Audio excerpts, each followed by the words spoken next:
Assalamu alaikum warahmatullahi wabarakatuh. Welcome to another video. Okay, so this is another touchy topic. The magic topic was a little touchy, and this is another touchy one, but it has been something on my mind, and I just wanted to get it out there as well.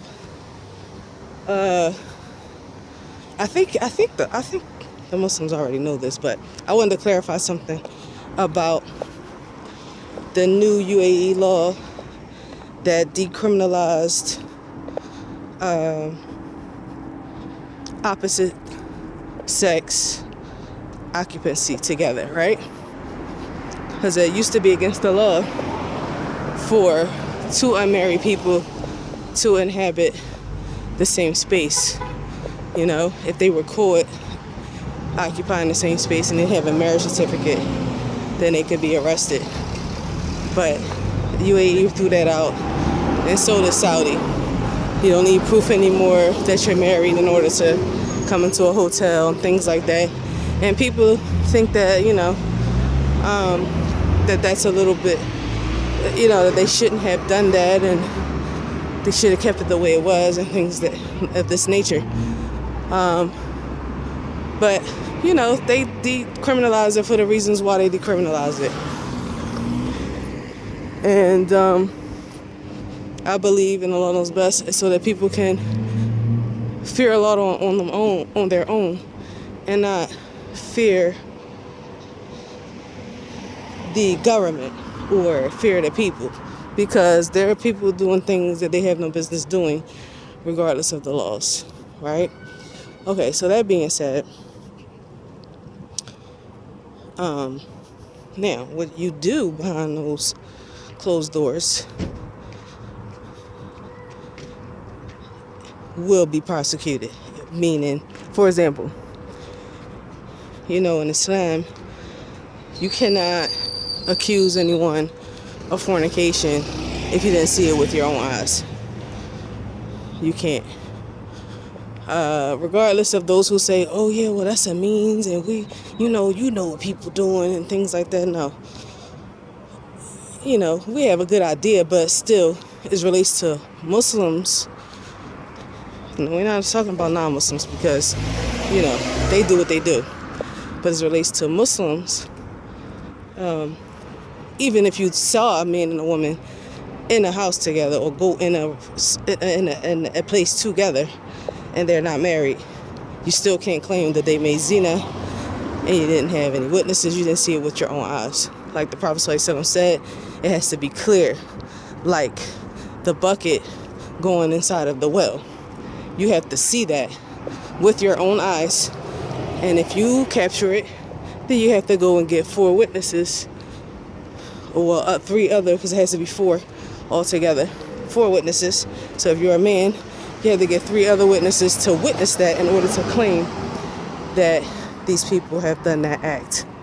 So besides this, you don't have a claim that someone made zina. So how can a person be persecuted for fornication other than confession or pregnancy? Now, some of you who don't know in the Muslim world, or some of you who do know, when there is an illegitimate pregnancy, women will do a variation of things. They'll try to get rid of it by harming themselves, or taking something that perhaps maybe kill the fetus, or they will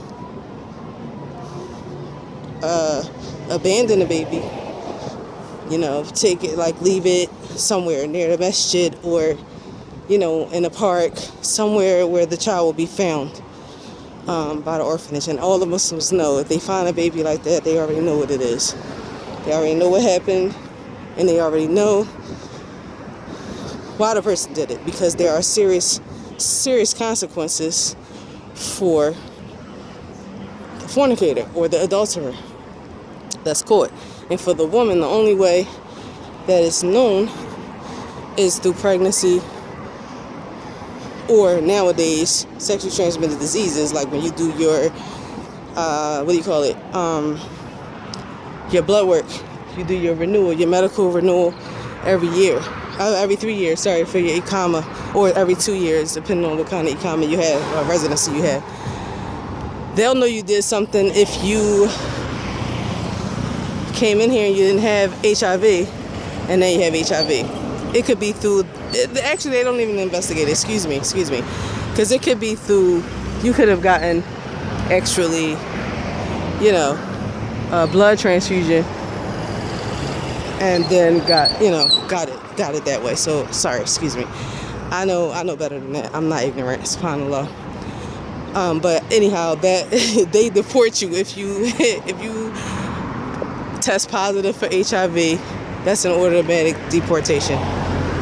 But anyway, just forget that point. So through pregnancy or through confession is the only way, other than an eyewitness, that a person can be accused of fornication. If they didn't admit it themselves, you didn't see it, you can't claim it.